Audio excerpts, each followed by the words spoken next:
Hujan deras mengakibatkan longsor pada beberapa ruas jalan di Minahasa Utara lumpuh total.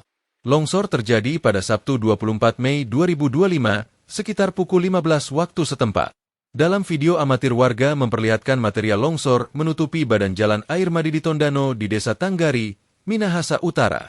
Kepala Pelaksana BPBD Minahasa Utara Theodore Lumingkewas saat berada di lokasi menyebutkan bahwa longsor parah juga terjadi di Jalan Sawangan Sampiri, kemudian Jalan Sawangan menuju Tanggari, di mana akses jalan tersebut lumpuh total.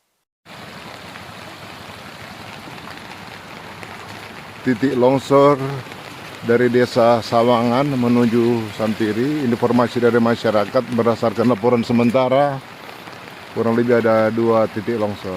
Terima kasih.